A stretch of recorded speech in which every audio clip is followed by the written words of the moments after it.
Familiar ho ba kayo sa kaso ni Ronald Kibuyen, Maria Catherine Seron, and Joe Mark Ebcay? Narinig ko po sila. Ano po yung pagkakarinig mo sa kaso? Sila po ay inaresto ng PNP, CIDG. Yung isa po sa, I think it's an Osamis dahil meron siyang nagsabi na patayin si dating Pangulong Duterte at nag-offer ng 100 million na reward. Yung naman pong ubayan sa Boracay ata, na may offer din, I'm not mistaken, 150 million po yata na reward. So, itong tatlo po, sa pagkakalam niyo, ano mga trabaho nito? Yung isa po, construction worker, hindi ko po maalala yung isang tao. Yung isa ay unemployed college graduate.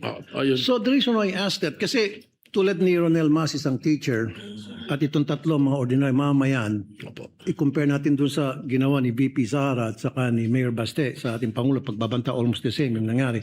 So, kamay na bakal ang pinairal. Kapag mga ordinaryong mahirap na mamayan, ang pinapairal ninyo dyan sa law enforcement. Pero kapag makapangyari ang mga tao, you treat them with kids' gloves. Why is that? Respectfully po, Your Honor, unang-una, I cannot speak to the behavior of the law enforcement at that time. But I agree with you na yung pag-aresto po sa kanila is warrantless arrest. That's the reason why na-dismiss po lahat ng kaso na yon.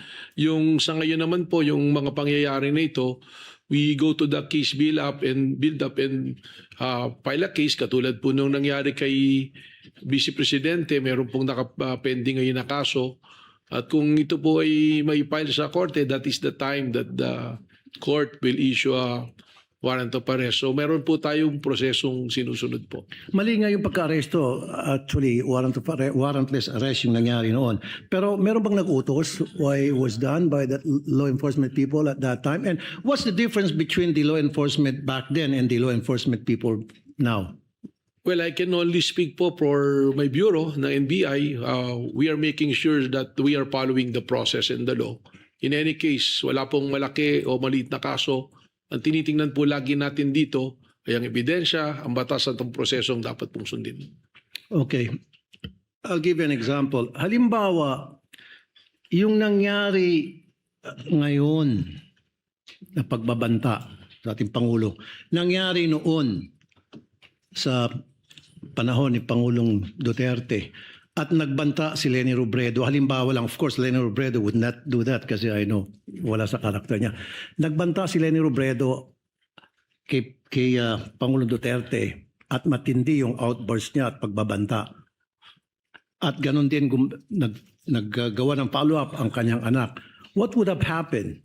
Sa tingin niyo ba, possible na merong gagawang pag-aaresto si PRD tulad ng ginawang pag-aaresto doon sa mga teachers, sa teacher, construction worker, at unemployed college graduate?